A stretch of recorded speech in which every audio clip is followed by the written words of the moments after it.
I cannot take credit for these verses, if not for Ben Lesser, his persistence to forewarn the world, like one shouting from the rooftop, "Zachor, remember!" No, I cannot take credit for this literature.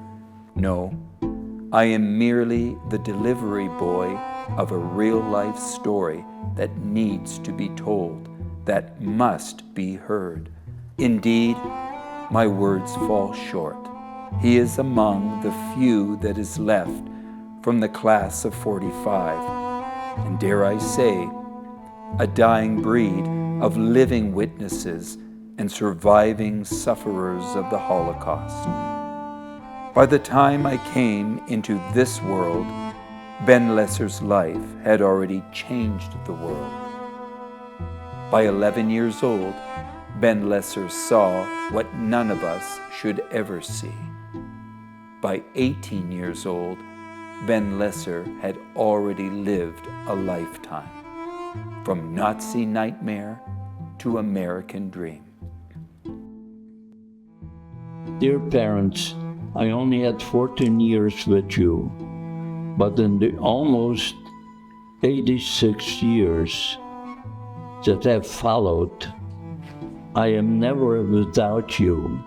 I hope I have lived my life in a manner that honors you and would make you proud, a life that matters.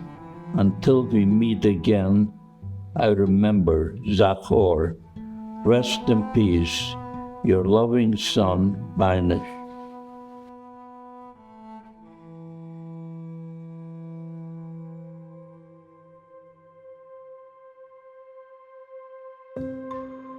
I'm the president and CEO of Jewish Nevada, and Jewish Nevada is Nevada's federation, Jewish Federation, and our mission is to build and sustain vibrant Jewish life and to take care of those in need. I am the general manager of the King David Memorial Chapel and Cemetery. We opened up this property in 2001, and we're part of the Palm Mortuary and Cemetery Market of Las Vegas.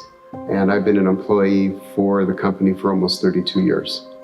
First of all, I'm a master's of Holocaust and Genocide Studies, and I'm certified to teach teachers professional learning through the Sperling Kronberg Mack Holocaust Resource Center. I have a foundation called Nevada Center for Humanity, where we use lessons of the Holocaust and we try to empower young people through stories from rescue during the Holocaust to be upstanders today. So the ADL is an anti-hate organization. Our mission is to stop the defamation of the Jewish people and secure justice and fair treatment for all. And we know that we can't fight one form of hate, such as anti-Semitism, without being an ally in fighting all forms of hate and bigotry. So, every day in and day out, we work within communities, being a voice of standing up and speaking up against hate and bias and bigotry. I first started in Holocaust education in Los Angeles working for the Simon Wiesenthal Center Museum of Tolerance. My role here is as the library director of the Sperling Kronberg Mack Holocaust Resource Center and also the educational specialist for the Nevada Governor's Advisory Council on education relating to the Holocaust. If you look back through what I went through, you realize that it was a group of choices. If I had chosen the wrong choice, it would have meant certain death. And that's when I realized that life is the sum of choices. And I'm convinced that people have to choose. They have these possibilities to make choices. A lot of people in simple life don't realize this. They just go along with living a life that has no meaning. But no, there is a purpose in life. You have to find the purpose. Everyone has a calling, a purpose, a reason to make a success in life. Or else you can just give up and fate will find you and you will die. My grandfather, Ben, first started speaking about his experiences in the Holocaust when I was in 5th grade. He came and spoke to my class. It was something that I invited him to do, not knowing much about what that experience was going to be like or what the details of the story were going to be. But most of all, I really didn't know that it was going to be the beginning of this new chapter of my grandfather's life that has led to him dedicating all of his energies to sharing and protecting the memory of the Holocaust. My father has such strength and will. Now he is 94 and he is more active than ever. He's working, he's researching, he's getting new information about what he could teach next to students about living a life that matters. Not only does he tell students his story, he tells students that they have choices in life. And with their choices, they could really live a life that matters. I picked up this book to read, and in the middle of the book, my last name is Pohl, and in the middle of the book, I ran into the administrator of the concentration camps, and his name was Pohl. And I was horrified by that, absolutely horrified by that. It was something that I needed to like ask him about if it was okay that he was dealing with me because of my last name. And he said, whatever you're doing, whatever this relative did, it's okay because you're doing something different. Regrettably, sadly, the Holocaust happened. It happened to Ben Lesser and to his entire immediate family, as it happened to countless millions of families fragmented by indifference and hate. Only that Ben Lesser lived to tell his story. How he lived and why he lived will never be answered, fully appreciated, and understood in this lifetime. But at 95 years old, Ben Lesser insists on living to defy the Nazis and to honor their victims in order that we might never forget what Ben Lesser remembers. When cattle car train arrived into Birkenau, which is part of Auschwitz, they opened up the gate and all hell broke loose. I saw barracks and I saw these chimneys with flames shooting out of them, smoke, ashes are flying all over. You hear scream in all kind of languages. Raus, schnell, don't pick up any of your belongings. Leave everything where it is. Women and children to the right and man to the left. And I'm holding on to my sister Goldie and my little brother Tuli, and we're just being pulled apart, never to see each other again. So I made one choice. I was 15 and a half. I wasn't a man yet, and I wasn't a child either.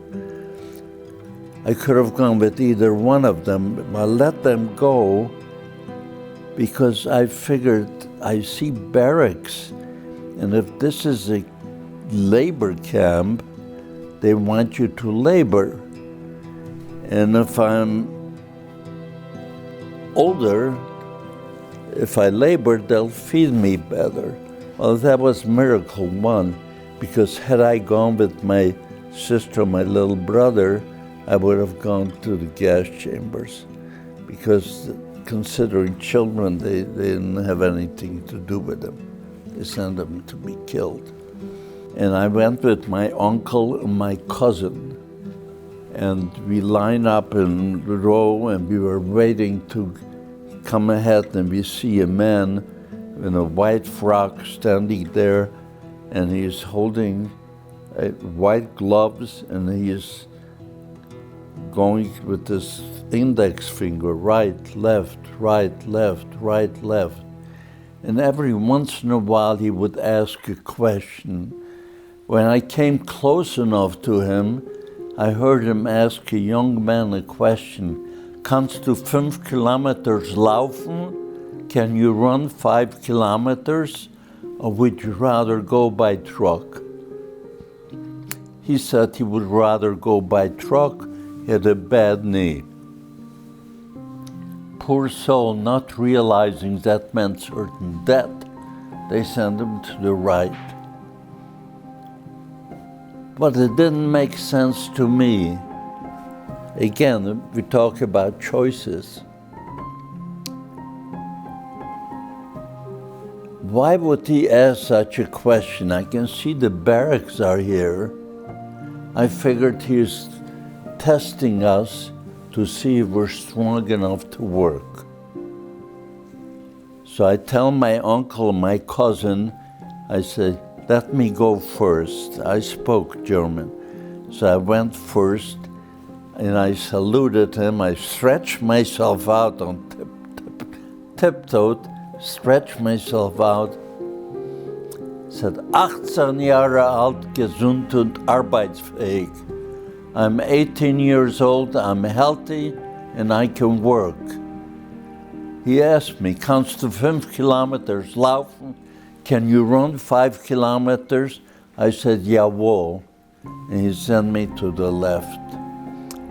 Well, my uncle and my cousin both followed.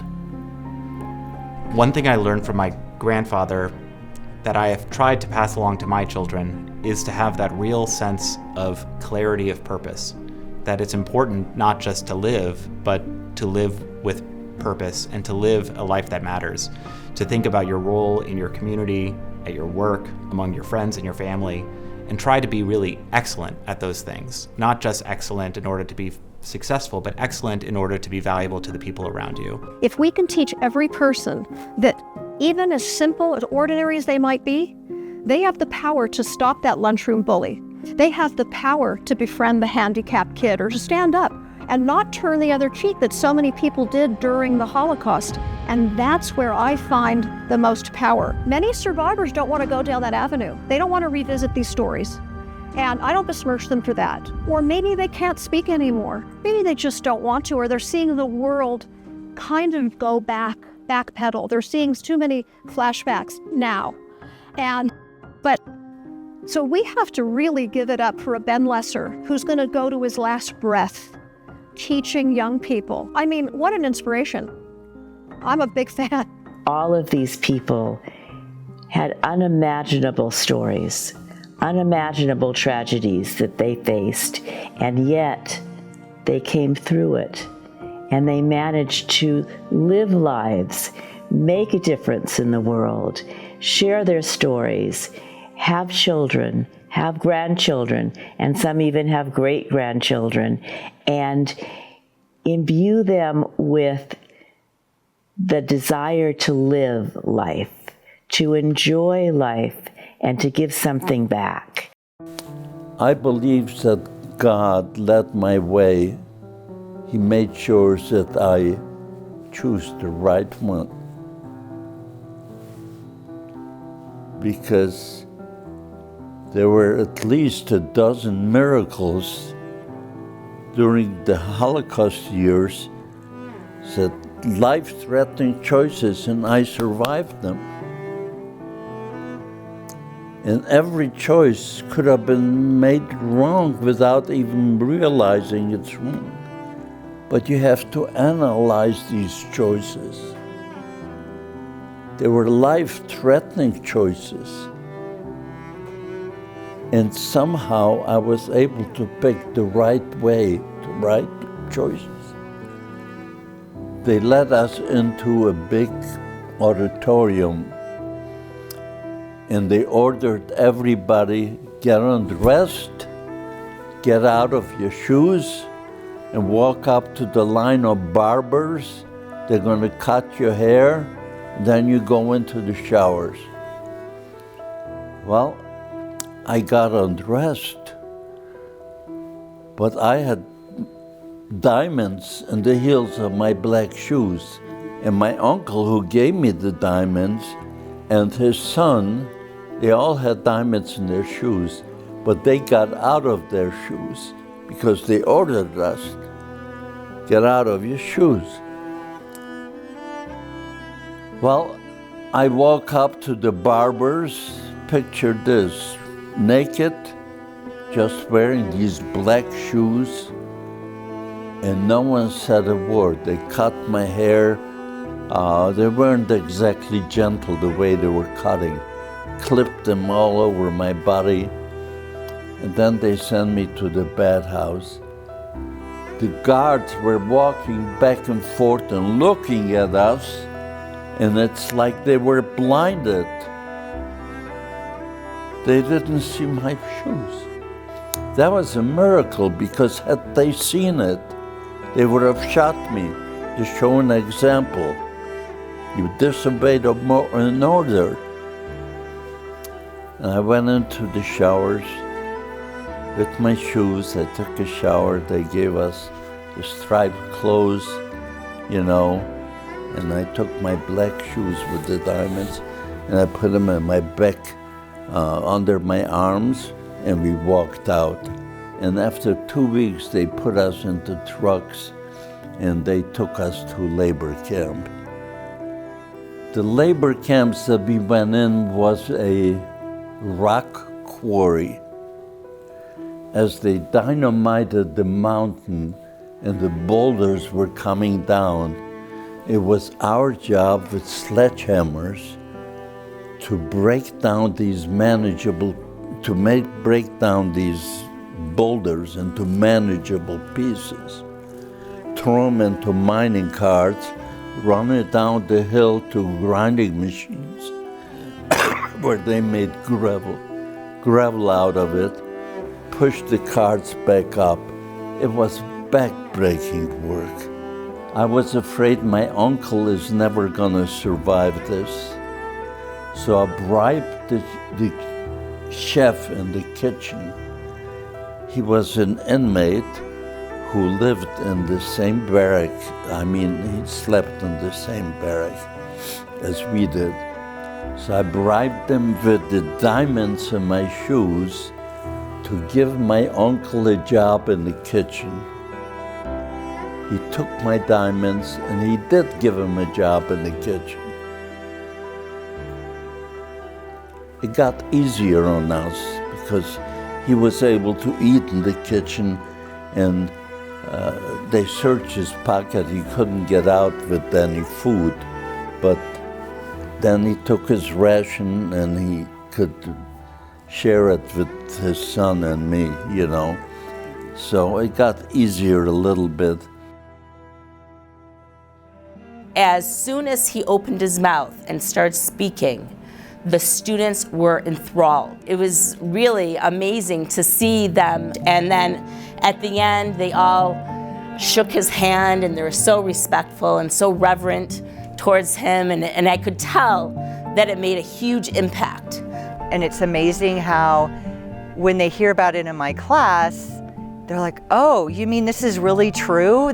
I still am in contact with most of my kids on Facebook, and they tell me every day about the lessons that they teach their own kids, and the things that they say to their own kids that they know that they either got from Ben, or they got from me, or they got through me from Ben.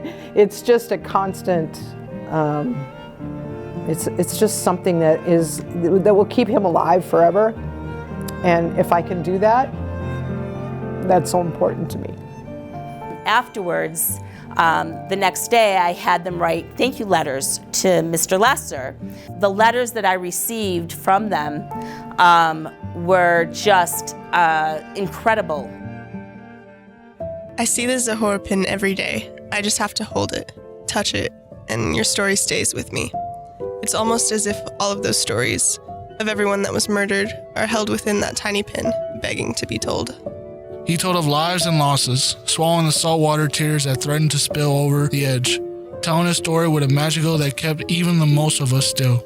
He knew something was happening, something was changing as the man in front of us brought out what he had previously been just text on the page to life. He was strong, he was brave, he dared to live with no regrets about who he was. And he was a hero. No, he is a hero. Thank you, Ben Lesser. Thank you for everything. You are truly inspirational. I learned that words filled with hate can change a nation. The Holocaust was caused by hateful words. I made a promise that I will not say anything hateful. Many who commit crimes blame their deprived childhoods. But Ben's childhood was also deprived. He came to America, no skills, no money, and not speaking the language. Yet he made a success with his life, and so can I. You inspired me to really know what a man was, and that was to act strongly for his family. Your love story with soulmate Jean touches our hearts, and your success as a professional businessman touches our minds. Hearts and minds together. We embrace you, Ben. Ben and all the other survivors that are speaking in schools are empowering these young people with this firsthand knowledge. There is no replacement for this power. It's also a very critical time in the world with our current state of affairs to make sure that we're pushing forward in increasing Holocaust education in our school district and throughout the world. We need to constantly have a means to be able to educate generation after generation what happened to make sure it doesn't happen again. You can listen to testimony, recorded testimony. You can listen to second generation and third generation survivors. And pretty soon that's what we'll be left with. And that'll be very good. But while we have survivors and we can have this gift, it's so powerful. There's a lot of opportunity for us to strengthen what's being provided to our students, an opportunity to see things like the Resource Center or Holocaust museums around the country and to enhance their education so that they can really visually see it instead of reading it in a textbook.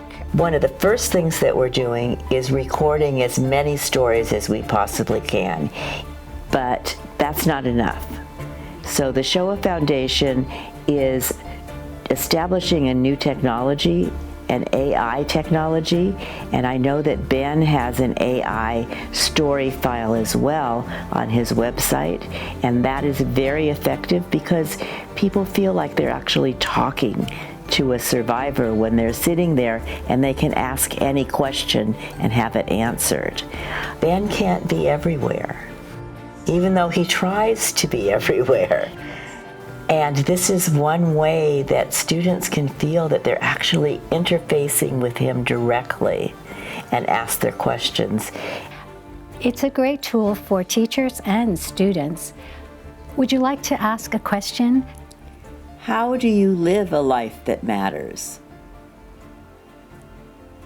Living a life that matters to me means that don't do anything that could be misinterpreted as hate.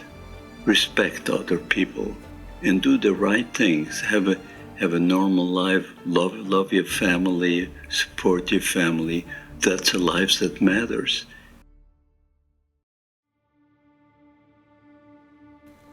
It was hell on earth. They had crazy gimmicks and crazy games. I can't even remember all of them. One of them was when you came out in the morning, you had to line up in rows of fives, and one of them would yell, Mütze abnehmen, head down. When you took down the head, you had to make a sound like this. And if the sound was a little second late, they wanted to know who was late. Sometimes they would pull out anybody, whether it was him or not, and kill him just to show an example. And we say, mit abnehmen, you have, all they wanted to hear is one clap. Crazy games like that, just to torture us. And every day when he came back from work in the evening, you had to line up in the yard in rows of fives, and they would count you, and then they would dismiss you. You would go for your ration, and you would go into your barrack, right? This one night we came back, and we lined up in rows of fives. They're counting us, and they're counting, and they're counting.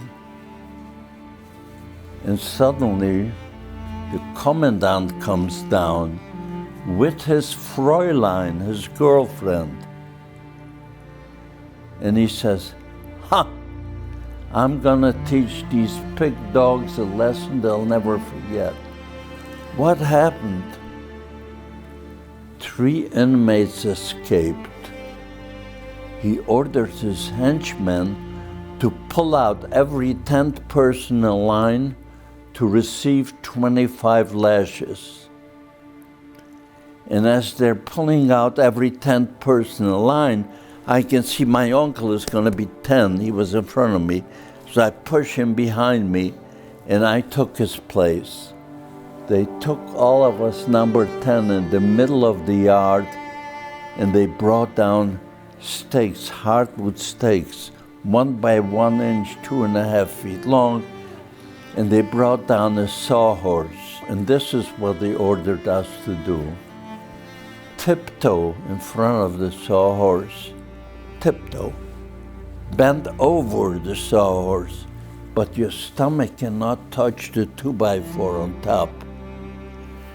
Your heel cannot touch the ground. You tiptoe. One man was holding it, pulling your trousers tight. The other one started to hit, and you had to count out loud. If you miscounted, you start from 1 again. If your heel touches the ground, you start from 1 again. If your stomach touches the 2x4, you start from 1 again. I was number 4. There were 3 men in front of me. The first man goes up, tiptoes, bends over. Every time they hit him, you see a line of blood coming through the trousers. As they hit him, he starts to count, 1, 2, 3. Anyway, his heel touched the ground, he started again. He miscounted, start again, and again. Finally, he falls down. When he falls down, the commandant goes over, pulls out the revolver, and shoots him. His Fräulein goes over to him, gives him a hug and a kiss, like he just performed a heroic act. He killed a man. Number 2 went up, same way. No, impossible. He miscounted. He touched the ground. They touched the 2x4. He fell. The commandant goes over, kicks him in the face. Get up. He couldn't. He shoots him. So we have 2 dead bodies. Number 3 goes up. Number 3 was a little younger. And he also miscounted. And they start again and again, and it's almost impossible. He yells out, "Please have mercy on me. Don't kill me." The commandant looks at him. He says, "Come over here and face me." He stands up, he walks over toward him, and his knees gave out, and he falls. The minute he falls, pulls out the revolver and shoots him. The next person is Ben Lesser. Next in line. Tiptoe, bending over without touching the 2x4. One man is pulling my trousers, and I say to myself, Ben, this is it. If you want to live another 15 minutes, you better do exactly what you're told. No mistakes. And I remember counting 1, 2, 3, 4, 5, 6, 7. And every time there's blood, my skin being torn apart. Finally, 18, 19, 20, 21, 22, 23, 24, 25, I screamed out, I made it. 25, I made it.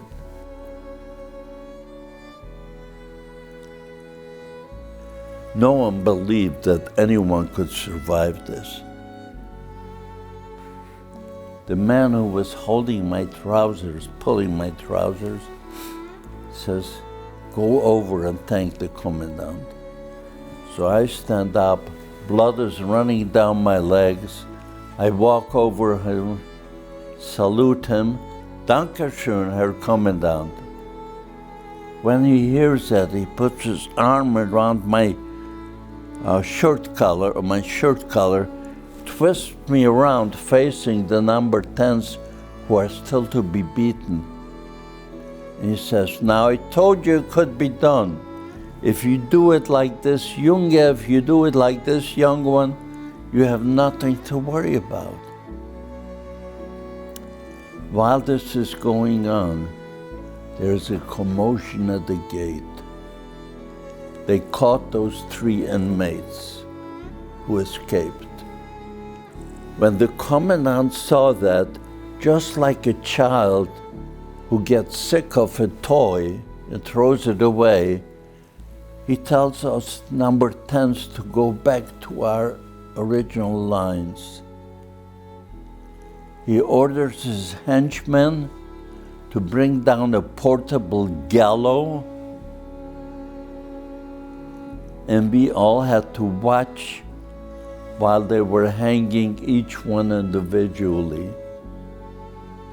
You couldn't recognize them, bloody black and blue, they beat them to hell. They pulled them in. I remember the third one as they put the noose around him. And he yelled out, Shema Yisrael, which is a Hebrew prayer.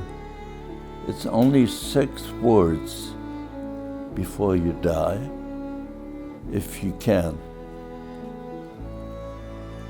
When they heard it, they kicked the stool out from under him. They wouldn't let him complete the last 2 words. My grandfather was a survivor of Auschwitz, and I don't speak about it a great deal because my grandfather never spoke about it. And I often say that there are 2 kinds of survivors. He was very fortunate to survive, but the atrocities of the Holocaust were far too great for him to speak about and to recount. And then there are people like Ben who make it their life's mission to speak about and to educate about the Holocaust. And I just have so much admiration for him and the incredible work that he's doing. I heard of a speaker who talks about the Holocaust. Now, I'm Jewish.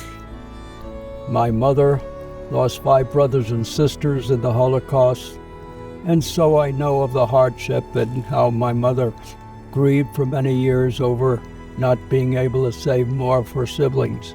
And I read his book, and I was so amazed and infatuated with this man, and I got to be friends with him. So I wanted to help Ben and see if I could do something for him. And of course, all the work I've done with Ben, I always considered a labor of love, because when I think what he sacrificed in life, had a childhood that is unbelievable. Nothing but horror, losing his family. And then for 45 years when he tells the story, and you can't help but admire the fact that Ben has committed his family and they are happy to do it. And Ben absolutely could shock everyone with how all he expresses is love when he had so much reason to express hate. Love your neighbor like yourself. That tells you all. You should appreciate your neighbor, you should learn from your neighbor, you appreciate their feelings, their culture, and you live together like human beings. We are all human beings, we all have different cultures, and we can learn from each other. Even to this day, there are atrocities that are taking place all over the world. It reinforced how important education happens to be, and is one of the things that I take so much pride in what we've developed here. We need to constantly have a means to be able to educate generation after generation what happened to make sure it doesn't happen again. It's so valuable for the kids to hear it from the Holocaust survivors' perspective. So there's one thing to read it in a book or to see it in pictures or to see it in a video, but to hear someone's perspective and the life they lived through their own eyes and their own voice, that's authentic, and it's so powerful to hear his story. And I think that's what my students always told me. They knew that history happened, but they really understood it when Ben would come talk to them. I spoke there several years, and one year I come in and the teacher leads me into the hallway, and I see a bench, a brand new bench with the label on top, Ben's bench. So I asked her, what is that? So she explained to me. They told all the kids in the school, anyone has a problem of any kind, just go to that bench, sit there. The first teacher coming by will know they have to counsel you. They'll ask you, why are you here? And the kid will explain the reason, whether it's bullying or something else. And they said it worked miracles. These kids who are being bullied between themselves or whatever, they had a problem, they sat down there and the teacher would counsel them and everything was good again. He had a huge impact on students. They still, again, they said it was interesting to learn about the Holocaust, but it was so much more meaningful to hear your story, your personal story, your firsthand account. That's how powerful a speaker he is that he's still able to make such a huge impact on students to this day. A young lady asked me after I got through speaking, what this meant. What does the Zahorpen mean? And I explained to them, it means remember the Holocaust. There was a Holocaust. Would you like to have one of those pins? She says, really? Yes. She held it in her hands like it was something holy. She says, Mr. Lesser, I'll cherish this pin for the rest of my life. And if I ever have children of my own and they find this pin in my jewelry box or in a drawer, and they ask me, what is the meaning of this pin? I'm going to tell them, it means remember the Holocaust. There was a Holocaust, and I listened to a survivor of the Holocaust. This, to me, made a big impression. Of course, from that point on, I went out and I manufactured Zahor pins, and we gave them out by the thousands, now over 1 million. The idea is we would love to give out 6 million to compensate for the 6 million silenced voices. It's so very important. Ben Lesser is a voice that fights against evil. Ben Lesser is a man who, when so many others were not able to share their story because it was so difficult, he stood up and he said, we will not allow this to be forgotten. I am putting a face to this hatred. I am going to educate those, that next generation, and we are going to make sure that never again truly means never again. And when he says living a life that matters, he has done that, and he has shared his experience, he has shared his story, and he has humanized so many people to be able to understand the atrocities that took place during the Holocaust. And I am forever grateful that he continues to educate that next generation.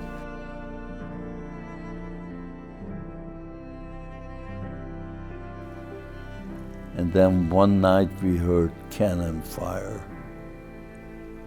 The front was closing in. And that morning we reported to go to work. There is a loudspeaker saying, nobody works today, the camp is being evacuated. Line up in rows of fives and march out. Now my uncle was already in the kitchen. We couldn't say goodbye to him. We never saw him again. And my cousin and I, holding each other, we marched out. It was 460 kilometers from Dürnhau to Buchenwald. It was another miracle. How did I survive this? 7 weeks? Don't ask me how I survived 7 weeks of that march.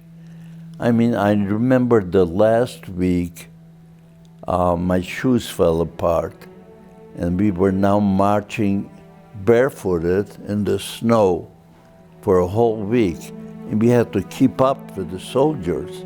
If you slowed down, they shot you. We didn't know day from night. We were like zombies, just walking. When we arrived to Buchenwald, they said you have to be in the same spot at 7 a.m. because Buchenwald is also being evacuated. And they counted us and they marched us out of Buchenwald. A few hundred yards out, we see cattle cars lined up. And they counted us 82 cattle cars, and they ordered us to march in, to get in. I pushed my cousin up and I says, find a spot against the wall, because I remember going to Auschwitz and with people all around me, it was terrible. We need a place where we can rest your back against the wall.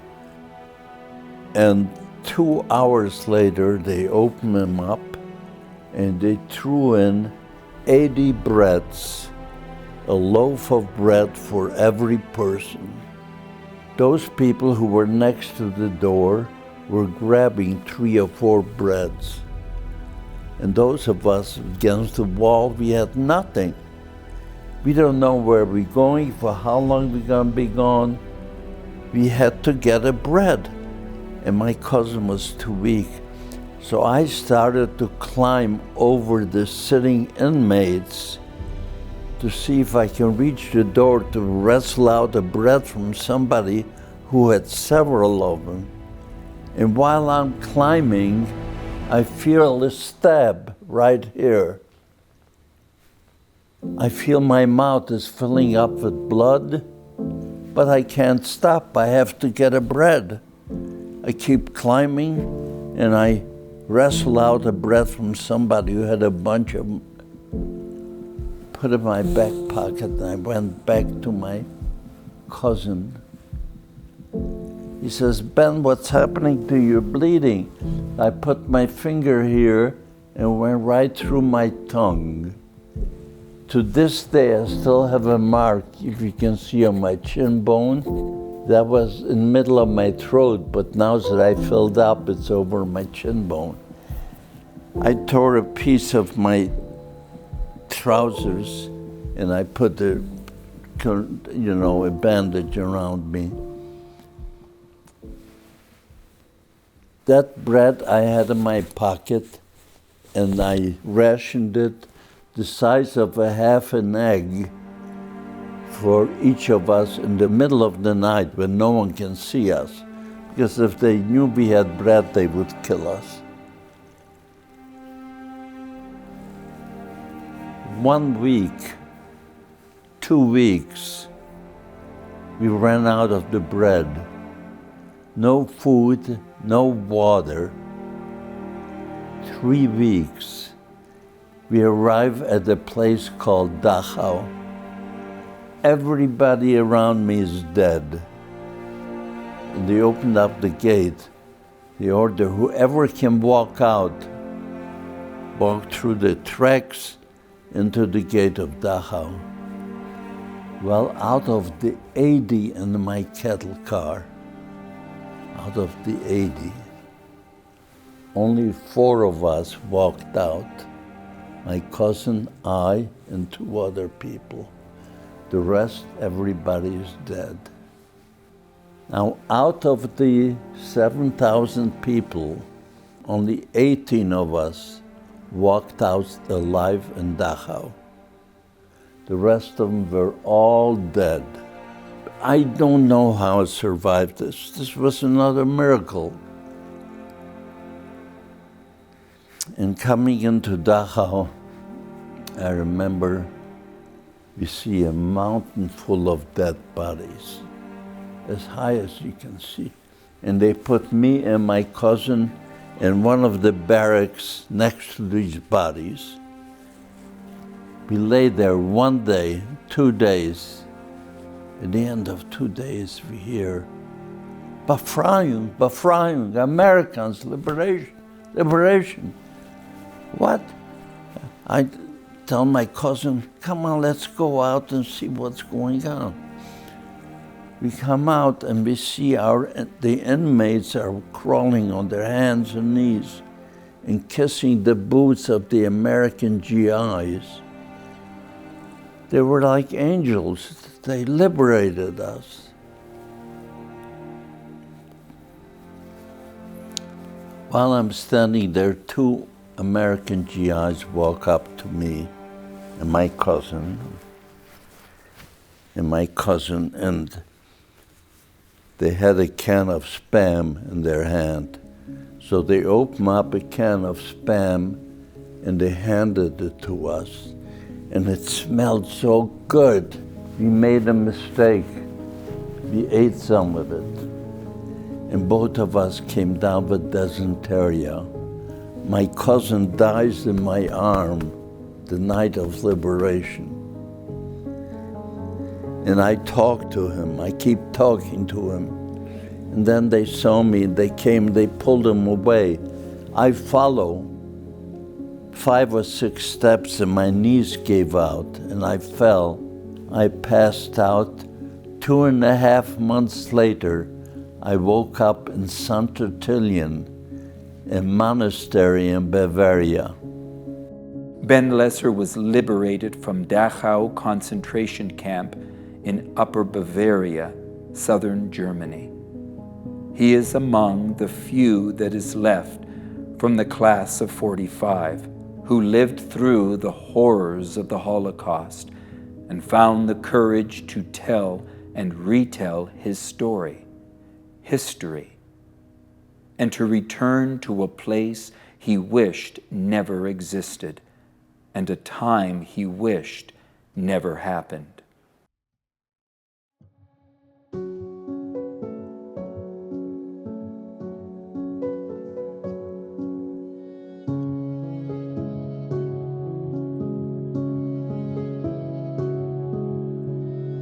We were in Auschwitz together as a family. My father took all of us.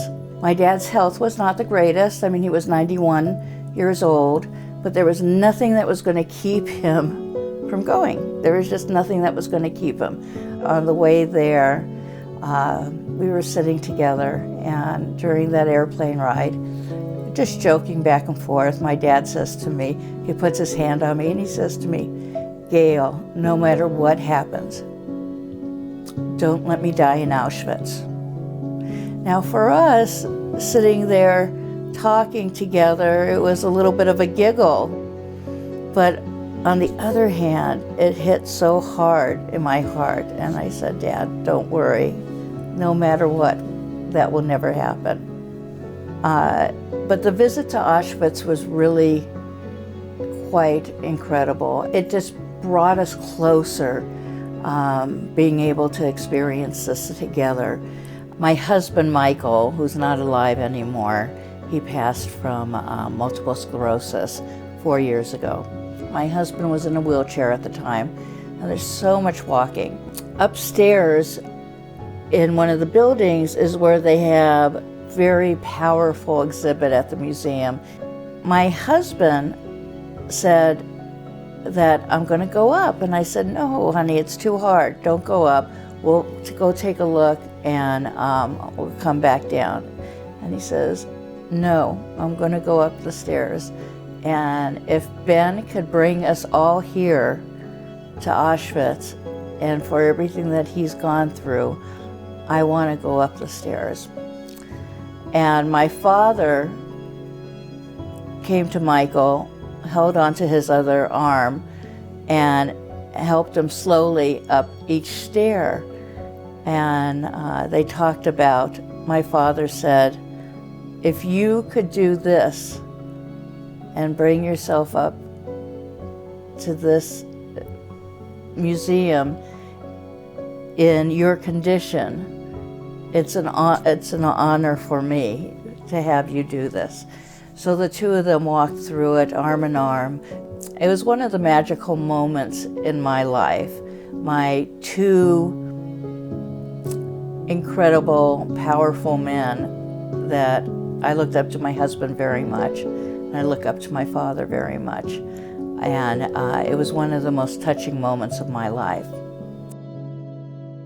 I'll never forget, we went to visit the cemetery, and it was such a beautiful sight. My dad said Kaddish, and he talked to his parents.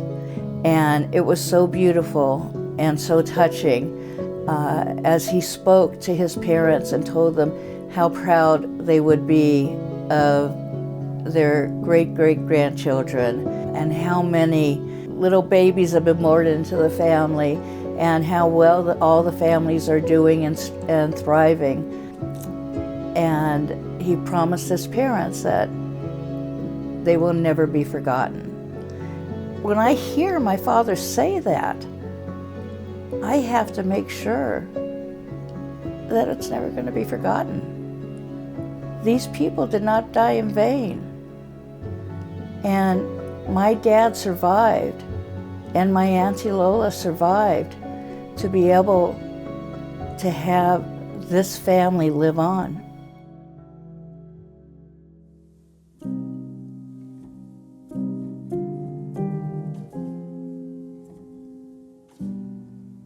If we do not have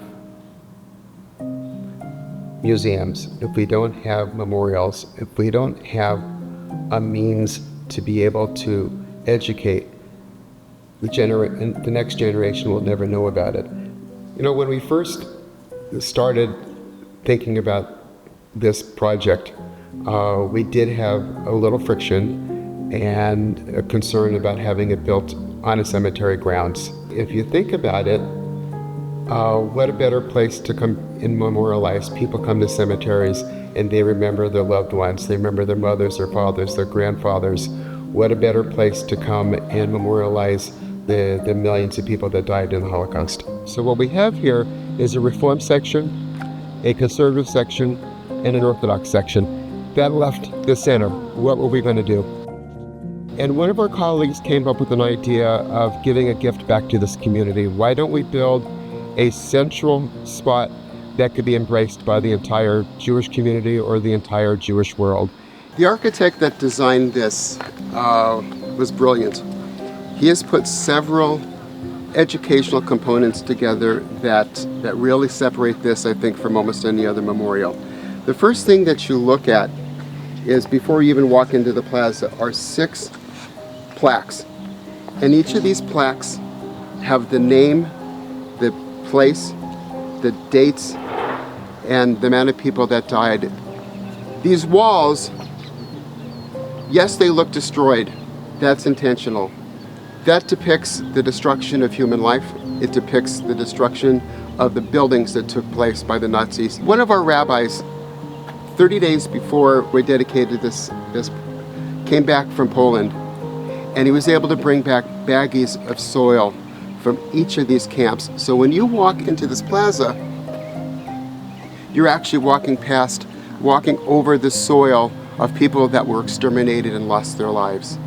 When you walk in here, one of the most fascinating things that I learned is about the little plaques that are inside our plaza here. Each of these plaques represent a country that had a concentration camp. Who would have thought that the Channel Islands had a concentration camp? Who thought that Finland, Belgium, Netherlands, Morocco had concentration camps? It's an educational piece. It allows rabbis, it allows teachers, it allows members of the Holocaust Resource Center to come out here with groups of people and really spend a lot of time and study and learn about the Holocaust. It may be a small plaza, but there's so much material that you can learn out here.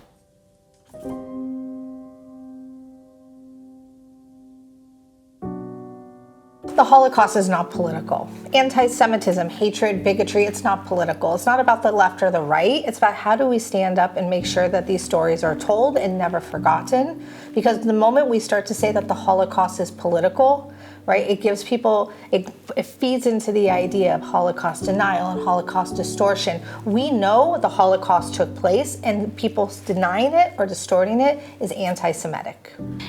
We allocate dollars every year to support the great work that's happening in our community.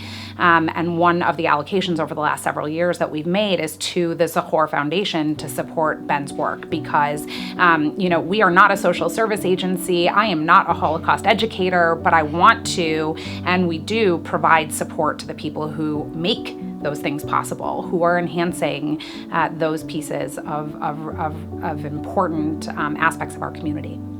Ben and all the other survivors that are speaking in schools are empowering these young people with this firsthand knowledge. There is no replacement for this power. Elie Wiesel says, if you listen to a witness, you then become a witness. So while we have survivors and we can have this gift, it's so powerful.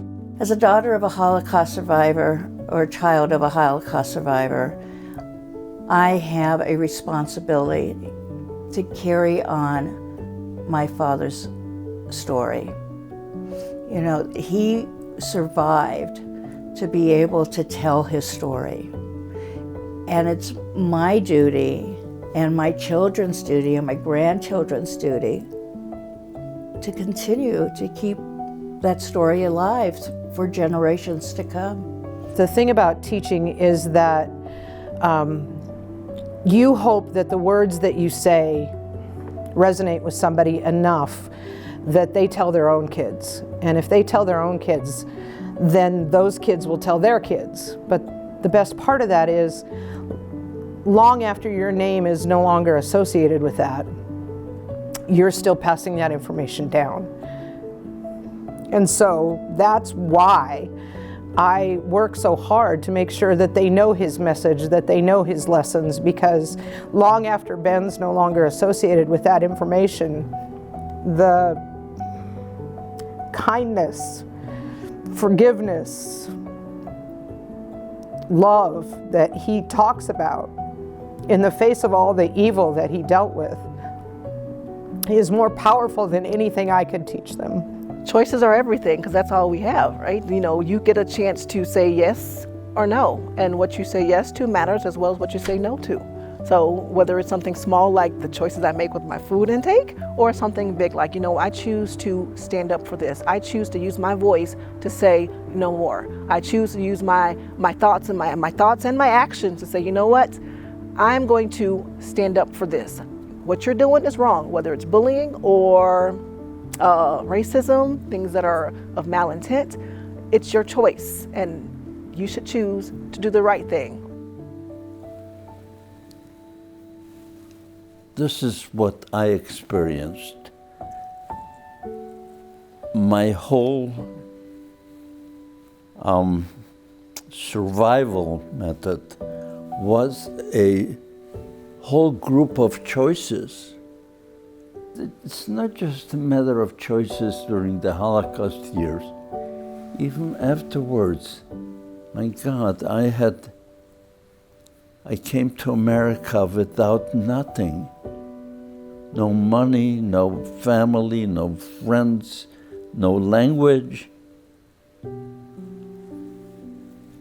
And I said to myself, Ben, this is a wonderful country, America. You're gonna make success here. What success? What did I know? But I didn't even know what the word success meant. But I worked hard. And believe me, I worked very hard. And then my life turned around and I made a success of myself and my family. I had a wonderful marriage for 72 years. My wonderful wife, Jean. She passed away last April, by the way. 72 years. And I realized that life is the sum of choices. While individuals can't always choose what happens to them, but whether it's a crisis or calamity, people can choose to either let it ruin their lives or learn from it and move forward. It's essential to understand the consequences of personal choices. It's possible to let tragedy or trauma become a reason to stop living. But it's also possible to live through extreme circumstances and commit to a life that has meaning, a life that matters.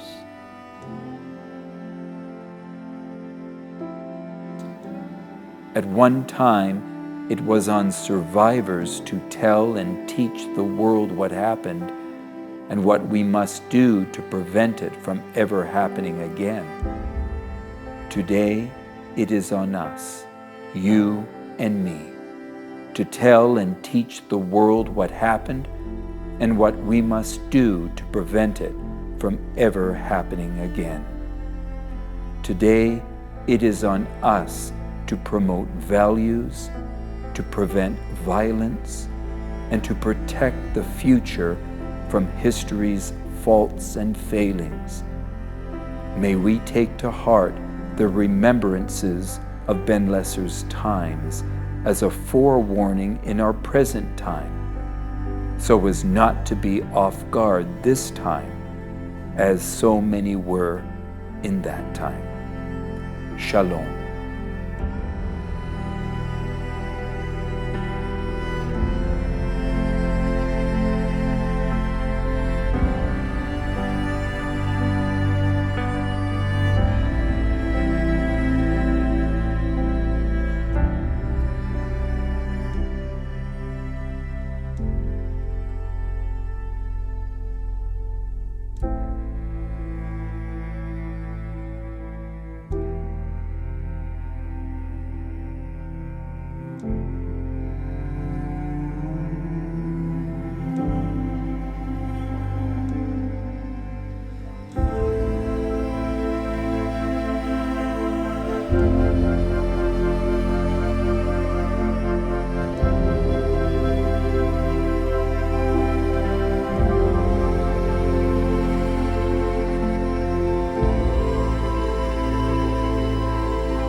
If I could write a letter to the world, I'd say I'm sorry for the damage that we've done.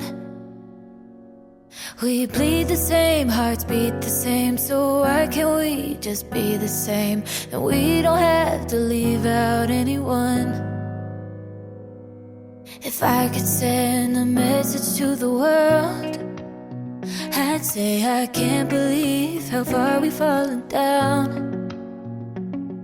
When people stand in silence, just ignoring all the violence, then maybe now it's time that we speak out. Hello, hey, it's time to say goodbye. Take the darkness and step into the light. 'Cause when we all come together and decide that we will never ever hate again, then love will be stronger in the end.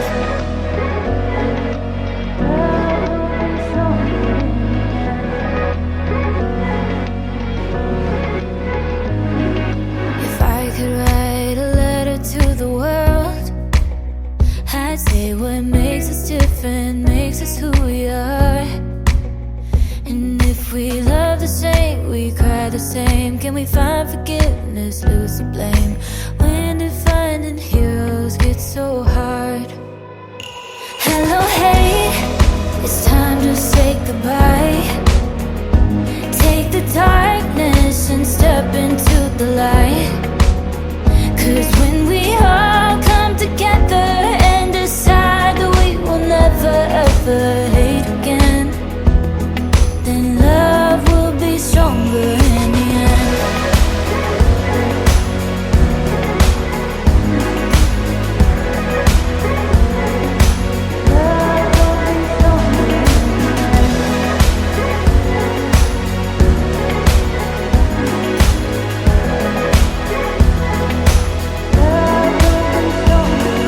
If I could write a letter to the world, I'd say I'm sorry for the damage that we've done. So if we bleed the same, hearts beat the same, then why can't we just be the same? If I could send a message to the world, if I could write a letter to the world.